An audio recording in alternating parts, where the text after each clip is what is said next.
fam, it is your boy Mike Diesel. Today we are in Viva Las Vegas on the 2020 for another Storytime installment, people. And this is a wacky one, I'm not even gonna lie. First and foremost, we're gonna be hitting a lot of red lights because I figured since we're in Las Vegas, might as well give you guys a tour of the strip. And honestly, this is probably the best time to do it since with COVID and everything, traffic and congestion all together has just been died down a ton. And it's honestly a little bit eerie and depressing coming out here in the middle of the night when usually this is a city that never sleeps, but people are sleeping. There ain't much happening. I literally pulled in the first night here and was riding my skateboard all around the strip. I don't even know if you're allowed to, but nobody said a thing to me. I walked everywhere I wanted to. I wasn't even near people, man. It was weird. So here we have the strip. We got the Cromwell. I've never heard of that. And this is what you picture in the magazines. Paris, hotel, got a little Eiffel Tower, the Araya. The Bellagio right here, they got the fountains that go off every couple hours or something like that. It's a really cool area if you've never been out here, but this is the middle of the day on a Friday.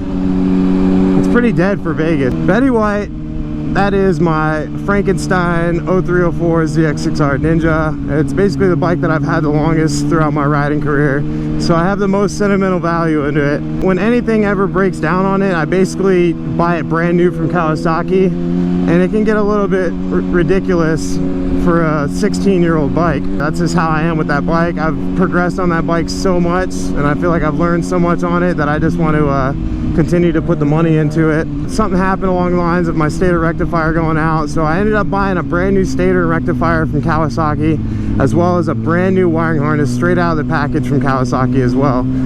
So all three brand new main components like that. The bike was running absolutely phenomenal, and I started my road trip over in Houston. So I rode in Houston. Next weekend I went to Denver, Colorado, pulled up there, and as you guys seen in the video, I got out of my comfort zone and absolutely shredded that ride. But the second half of the main ride on Saturday, my bike just completely took a dump for some reason. Oh, by the way, this is Mandalay Bay, the first hotel I ever stayed at. Shout out to my friend Susie, she hooked it up. Halfway through that Denver ride, after shredding it, the bike just started dumping out on me, like losing rev limiter and just losing power altogether. And I thought it was gas at first, but it ended up being the negative terminal was loose on the battery. So we got that tightened up, and still something wasn't right. So next week I went to Arizona. We had the Beat the Heat ride, and I was hanging out with the Ride Clutch people. So I spent all day in Arizona working on my bike. Big thanks to Ride Clutch for letting me use their garage. While I was just mainly focused on the electrical system, I ended up finding a ton of different things that were loose on the bike, and ended up just getting the bike totally dialed. So flash forward, Beat the Heat ride came. And, hey, drive carefully, come back soon. All right, we're gonna stop here. Look at this, COVID, everybody's spaced out now. It's awkward. It's really weird. All right, the story will build up though. I'm just giving you guys a tour through the Vegas landmarks real quick. But halfway through the ride, or not even halfway, like right in the beginning of the ride, the bike started to overheat. And long story short, same exact problem. My bike was losing power, it was overheating, and it was just a super pain in the ass to ride the whole ride. So the first gas station, which was like 30 minutes in, I ended up breaking off from the group and deciding to head back home to the meetup spot. So yeah, this is the sign, people, and then there's like spaces of people. Yeah, now you've seen the sign. So that's the gist of it. The bike's been on the road for like 4 weeks now, and I haven't really crashed it or anything. That's the sad part. It's just wear and tear. You know, you got your bike idling and screaming down the highway constantly for weeks on end. Things are gonna rattle and get loose and just wear and tear and break. And that's basically what happened with Betty White, I think, or maybe I just wired something wrong. And this is where the whole story just kind of goes down south from here.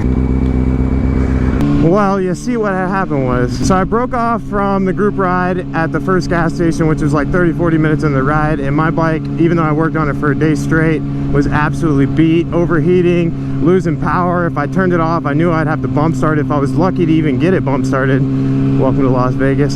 So I broke off from the ride, hit the highway to ride straight back to the meetup spot, load my bike up, and I had the GPS sitting right here on my gas tank, and the bike was just sputtering like crazy. I was trying to stay steady with the RPMs and not go crazy with the throttle or anything like that, but it was just sputtering like crazy, and I felt like it was gonna die any minute. Even cruising in six gear, with plenty of juice going to it. In summary, like, your bike has your stator rectifier to charge your battery as you're riding. So even if I'm just sitting here like this, the battery's not killing itself. But the way that my 0304 was on that ride, something's wrong with the charging system, to where every second that you ride that bike, it's just draining the battery more and more until you have nothing at all, no juice, and the bike's not even going to start. It's not going to go, not going to do anything, because even though you got gas and everything in your bike, you still need electricity flowing through its system to make the electrical system do things and whatnot. So I won't go into detail with all that, but basically my bike had no charging system and it was just dying on me. So I'm focused on that, looking at my temp, because on top of all that, the bike's just flashing 230 the whole time, and I'm just stressing. At one point I'm like, man, maybe I should pull over, but literally I'm cruising in the slow lane the whole time, and all the traffic's passing me, but I'm still keeping a respectable speed on the highway, like 40-50 miles an hour.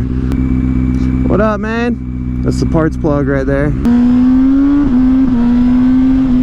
Oh, I gotta love that quick shifter. So I'm just cruising on the highway, chilling in the slowest lane I can, and all of a sudden my lane turns to exit lane, so I had no choice but to get over. And at this point, luckily, traffic started to slow down. I was getting more congested, so I started to cut over a couple lanes, and at that point I'm double checking my temp, and before I could even look back up, I believe, I smashed into the back of a van, and just remember myself doing a complete front flip, landing pretty solid, standing back up, and just walking in my bike and picking it up like nothing ever happened. It's one thing to crash like while I'm stunting. I kind of know right then and there I'm embarrassed and blah blah blah blah blah. But this kind of accident happened so fast, and I'm telling you guys, I was going like 40 miles an hour on a main highway. So realistically, I didn't even see that things were gonna happen like that. So yeah, I messed up, rear-ended this van, and bike went soaring. I went soaring. But I have my chest protector on, my knee pads, my riding shoes, some crappy gloves, which these are actually the same ones, surprisingly still good, and like jeans and everything else, and my Ruroc helmet. So I had all that gear on, and surprisingly I stood right back up like nothing happened, walked to my bike, picked it up, immediately tried to get it started, but it wouldn't start. The battery's all shot. So at this point I push it off the side of the highway, and I see the white van that I hit, and it's got a nice little ding in the back door, and the rear bumper is kind of sagging a little bit, but overall the van's pretty intact. They got a mask on the Statue of Liberty. Could you imagine going to work and they're like, we're gonna have you climb up this sketchy sculpture and put a mask on it for today? So I walk up to the van, and it's an older lady in her 40s, and her husband, it looked like, in the passenger seat. They're shooken up, and then two like teenage daughters playing on their iPhones in the back seats. I go up to them, I'm like, are you guys okay? And they're like, yeah. And they're like, are you okay? And I'm like, yeah, I'm good. And I was like, do you guys just slam on your brakes? And they're like, yeah, the traffic came to a stop. And I was like, oh, okay, that's what I thought happened. Because I was just like, how does this happen? Like, I looked down, obviously I'm not going to look down for a long time, but I looked down and I didn't even have a second to hit my brakes or nothing. I hit that car at full impact. And honestly, let me just take a second to say I'm super thankful. That's wow. Like, it's one thing to stunt. I know I make decisions stunting and crashing and stuff like that, but you guys see I ride in traffic, and I'm pretty defensive and slash offensive as far as staying in my own lane and doing my own thing. Like, I'm just riding on autopilot telling these stories, but I stay safe. Look at this thing. I just gotta recognize it's a launcher right now. Fitted up, kitted up, spoiled brat. Look at that. Got the AutoZone wings on there. Okay, anyways, so I'm panicking at this point. I just hit a van in the middle of Arizona. Let's put that part there. I'm from Florida, and this is the middle of Arizona. So I'm bugging. I'm like, I need to get this handled and situated. I can't go down like this. I was like, what do you want to do about this? Can I just give you money? Blah, blah, blah. And they're like, yeah, I'm sure we could do that. It's just not our van. Yada, yada, yada. And I was like, look, well, I can't be here. And this is part, there's probably gonna be some controversy in the comments. I was like, look, I can't be here, but I promise you I will pay you for the damages. You know, you always get that story, you know, oh, well, we're gonna pay you, bro. My husband's a mechanic, or you know, my cousin, he'll fix this real cheap. He'll actually do it even better than it was before. You know, there's just all these stories. But I genuinely was like, hey, look, I can't be here. I know I'm automatically gonna have to pay for this, but the last thing I want on top of this, in the back of my head, I didn't tell him this, but the last thing I want on this is a ticket, you know, especially being on a stump bike, you know, sketchy. But yeah, I will say that bike is registered. Let me add that part in. So they're like, yeah, I don't know, we're gonna call the person that owns this van, which is crappy, and tell them what happened, blah, blah, blah. And I was like, all right, well, in the meantime, here's my name, here's my number, call my phone right now. They called my phone, they knew that was me and my phone number. And I was like, I'm gonna try to get my bike started because I gotta get out of here. I'm dehydrated, I haven't drank water, I'm bleeding out of my hand. I just gotta get out of here. This is not, I can't be here. And they're like, oh, okay, well, we're gonna call the cops and blah blah blah. And I was like, all right, well, you have my name and number.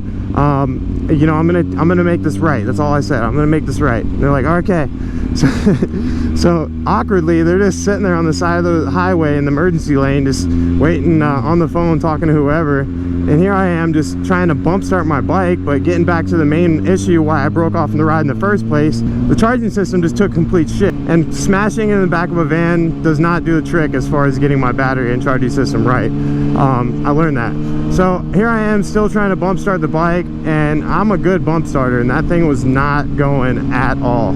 So frustrated, I kind of just sit there on the side of the highway and traffic's congested, stop and go, and lo and behold, I see the realest rider I've ever seen in my life on a freaking candy red bagger of some sort, like a road glide or something, with his old lady on the back. And this guy was maybe late 40s, early 50s, as well as his lady. And I don't know what made me do it, but this is another controversial part of the story, but I just waved my hands like crazy and I was like, hey, help me, help me.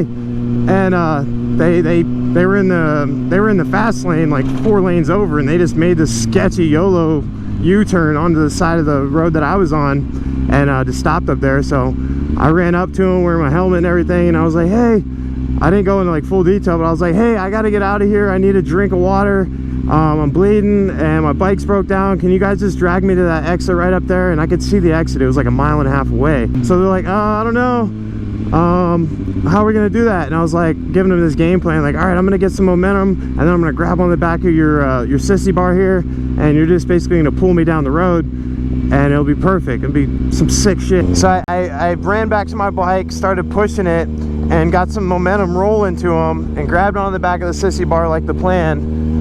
But when reality finally hit and I was leaning over my bike trying to grab onto the sissy bar, it was just too far of a stretch and my arm just couldn't really do it, and I kept losing grip of the sissy bar. And this is where the story gets really nutty.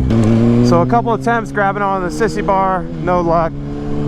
So every time that I was failing, I'd have to jump off the bike, run it on foot, jump back on it with enough speed to grab on whatever maneuver I was trying after that. So I was losing a lot of energy really fast. And after that, this is where it got really bad, because they were like, I think they told me to grab the shoulder. So the next attempt, I ran and I went to go grab her shoulder and completely missed her shoulder. And I'm desperate, people. I'm trying to get away, and they were about it. She was kind of smiling, she was liking it, and I lost grip of the shoulder, but we had good momentum rolling, so I just held onto her shirt and started wringing this shirt, and I feel so bad. This is like misconnections trying to find this lady, because I owe her some money the way I was ragging her. But yeah, really, that sounds so bad. I'm literally grabbing this lady by her tank top and just holding on for dear life, trying to get pulled to the nearest exit. And honestly, the video just does it more justice. Like, I really can't explain how much I feel bad for grabbing this lady's shit, you know? It's just bad.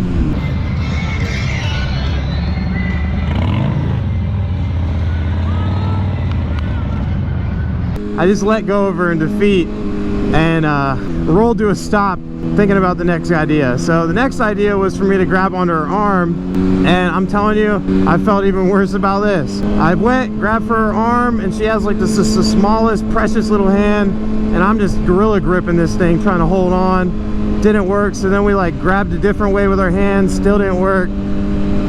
And yeah, just the same thing. Like, as much as I'm grabbing onto her, holding on, her arm was just so small and it was getting yanked so hard, I just felt so bad. I let go again because I didn't want to break this lady's arm. She was so down to help out, but I just didn't want to break her arm trying to get pulled to this exit. Yeah, and her husband, man, I wouldn't let my lady do that either. He was cool. He was about it. So we finally, after me trying the sissy bar, trying her shirt, trying her arm, every time I jump off and try to run it back, I just ran out of energy. Like, literally, I've never been so dead. I'm like breathing heavy. This Arizona desert highway, boy. Florida boy ain't used to all that. So I was out of breath, even though I'm trying to get to this exit very, very badly. I had to stop. I rolled up to a stop. We stopped on the side of the emergency lane, getting closer and closer to the exit. This exit originally was only like a mile and a half away, but I think at this point we were like 3/4 to a half mile away from the exit. I could read the numbers and everything at this point. But yeah, I just had to stop, and it was just mad awkward because we're just sitting there, and I'm like, so what you guys up to today? And he's just like, we're heading to our boss's house. I'm like, oh, well, sorry to bother you guys. And he's like, oh, you're good, man, we're here to help, or something like that. I'm so sorry. Where are you guys going? We're heading over to my boss's house, actually. I'm sorry. He's like, why are you getting pushed? Did you go down? And I was like, yeah, got into an accident. And he's like, oh, you got hit? And I was like, no, I hit them. And he's like, oh. And I was like, yeah, but I gave him my name and number. I just got to get off to the side of the road. I'm about to pass out and I'm bleeding out. And he's like, oh, I got you. So we sat there for a few more seconds, just kind of BSing, you know. And then all of a sudden I was like, all right, let's get back to it. So I took my belt off, which I still don't have a belt from this day, and decided to like lasso my belt around the sissy bar and hold on to it. So I'm like getting pulled by my own belt off the sissy bar, and this technique actually worked really well. But at this point my hands were like so sweaty or greasy or whatever, they just kept sliding out of the belt. So I tried wrapping them around the belt, but then that was like too short of a distance from me and the bike, and it was just getting sketchy. So a couple of those tries, we were getting further and further. Yeah, and it gets bad. So by far out of all those different techniques, the belt technique was working the best, but I was just so gassed out I couldn't hold on to the belt. And yeah, I just tried. I've literally never been so defeated as I was that day, pushing my bike, wearing all that gear in the heat, already crashing into the van. Like, it just, I know I've been tested before with my riding before, but this is just a feeling of just defeat I've never felt before.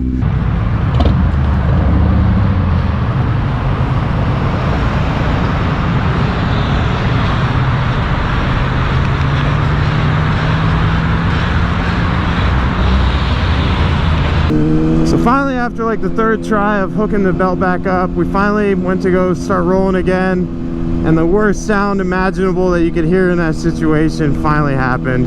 The inevitable.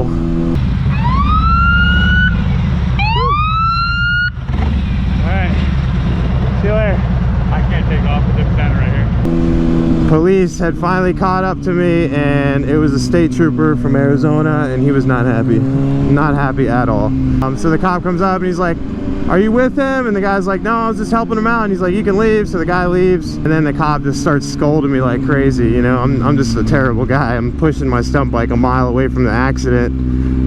It's just not a good look for me. So he's like, why did you leave the accident? And I told him I'm bleeding out of my hand, I need water, I'm hurt, I had to get off the highway, I had to get away. And he's like, you just left the scene of an accident. And I was like, no, I gave my name and phone number. How did I just leave the scene of an accident? They have my information, they called me, we're in contact. And he's like, well, you didn't give him your plate number, this, that, and the other. And he's like, why does your plate even have a sticker on it? And I was like, I don't know, my friend must have put it there. And he's just racking up all these things in his head that he's about to smack me with. And I'm like, great, this is just going very well. I literally just lay on the side of the highway for, I don't know, 10-15 minutes, just dead. I needed water so bad. I've never needed water so bad in my life as I did that moment. So there's a lot going through my head at this point. The cops scolded me, and I finally was just like, look, dude, I know I messed up, but I just don't want to talk right now. I just do what you got to do, and I'm just going to be quiet here and sit here. So I just sat there and zoned out, staring at everything, just thinking about life now that I'm going to have this on my name. So I was texting my buddy Keith, Cynical Productions, basically letting him know that I might be getting arrested, and look up the arrest records for me. So I guess the main debate here that you guys might be leaving in the comments is what you guys would have done in this situation. And I've been hit by numerous people, all different walks of life, old ladies, young people, and majority of the time, I'm sure you guys can all agree, no matter who you are, if you're the one at fault in an accident, you're gonna try your best to leave the scene, but also make things right, you know, because yes, you're gonna pay for things that happen and break, and money's only money, you'll make it back. But the main thing that sucks is getting those tickets and things on your license, especially for being out of state. The first thing I'm thinking about is court dates, flying back into Arizona when I'm back home in Florida. So if I can just pay this stuff off and make them happy and make it easier for myself. That's what I was thinking about in the time being. And yeah, I guess that's the debate. Do you think if I gave him my name and number, I'm really gonna pay him back? And yeah, that's the game I play. You know, I'm thankful that I can make those sacrifices and be able to pay for my mistakes, because at one point in time, man, I was visiting this area and borrowed someone's bike, and I couldn't pay for my mistakes on that kid's bike, and it just sucks because I'm still making those things back. And we got Groms out here going hot boy style. I'm gonna speed this story up, get to the point here. So by the grace of God, the cop comes back and says the one thing all of us in this situation want to hear. He says, "Is your bike rideable, or do you need someone to tow it back?" And I said, "I can get someone to tow it back." So I hit Keith back up and I was like, "Hey, I'm not getting arrested. I actually just need someone to tow my bike back." So he found a guy named O Sweeper on Instagram, which had his truck and his bike, and he came up to the accident scene and loaded my bike up, long story short. But I guess the funniest part was the cop was like, "Hey, I don't want to finish this police report up on the side of the highway. Can you push your bike to the exit that you're originally trying to run to?" I was like, "Yeah, sure." So this cop like followed me going like 2 miles an hour as I pushed my bike all the way up to the exit. And yeah, he wrote me my tickets. I got a failure to stop, basically what kind of ticket you get when you rear end somebody. It's not super major, and I just got to pay that ticket price or whatever, and then handle insurance and everything else. So yeah, I got really lucky, people. That could be leaving the scene of an accident technically, but I think in court I would have won, since I did give him all my credentials, being my name and number, to contact me and deal with it civilly versus through law or police and yada yada yada. So yeah, that was my whole goal with this whole accident, was to avoid police. And they were like, "You know, we could probably actually just avoid insurance and have you pay us cash." And I was like, "That's what I was trying to do in the first place." It's ridiculous. What up, dude? I honestly haven't ridden in so long, and I just got back on the ground. So. Yeah, I feel you. That's clean though. What's that? It's clean though. Yep. Hell yeah. I like the smiley face. That's a nice touch. What's that? I said I like the smiley face. That's a nice touch. Yeah. Shows I don't ride it. Good meeting you though, bro. Ride safe. Oh yeah, I meet some local riders. He's got the wrong sub cage on his bike, but he's cool. So at the end of the day, the people in the minivan were super chill. We ended up handshaking. I handshake the officer too, because he gave me absolute respect at the end of the whole thing, giving me my tickets and let me know everything.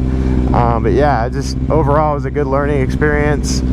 And it's hard to say if I would change anything that I did, because I mean, I did everything right. I gave him my name and number, and I did what I usually do, try to get the fuck away from the scene and deal with that later on when I'm all calm and collected. Tag me in some.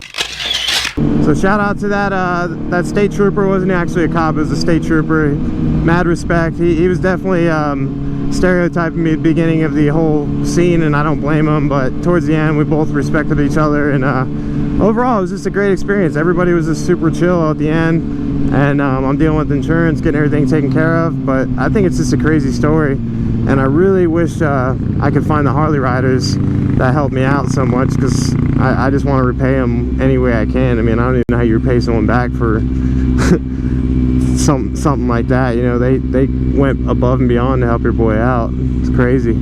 So a huge shout out to O Sweeper. He's the one that came and loaded my bike up. Super smooth. This lady actually drove me back to the meetup spot. And funny enough, Keith, Cynical Productions, not really funny, but he set up the whole pickup for my bike. And as soon as I got to my bike and loaded it up, he calls me and says he just got rear-ended by a bike, which was really, really gnarly.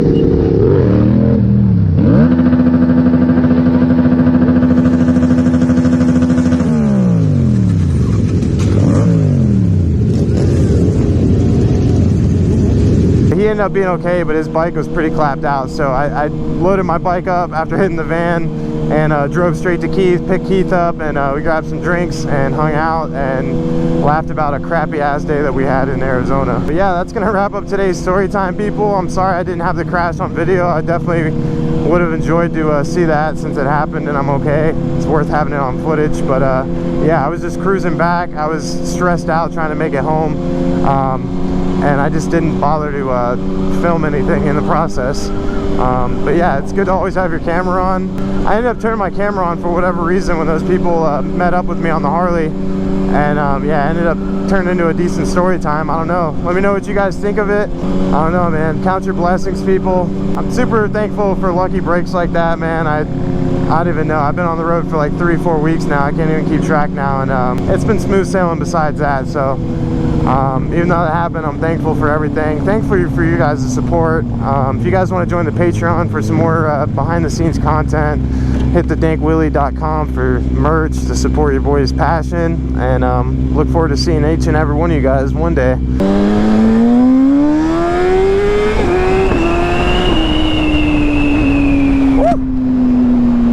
It still gets me moist. But yeah, that's gonna wrap up the story time, guys. Let me know what you guys think in the comments. Plenty of stuff for you guys to leave some feedback on. But yeah, future reference, if you guys hit somebody, just own up to it. That's exactly what I did. But the last thing I'm trying to do is get a ticket. Highly do not recommend, let me say this again, I highly do not recommend doing what I did, because it's very hard to say if that's still leaving the scene of the accident or not. And even though we had a bump in the road, or actually a bump into a van, I'm not gonna let it slow down this trip's momentum. I hope you guys are enjoying the adventures. If you are, feel free to like, comment, subscribe, and like always, keep it dank.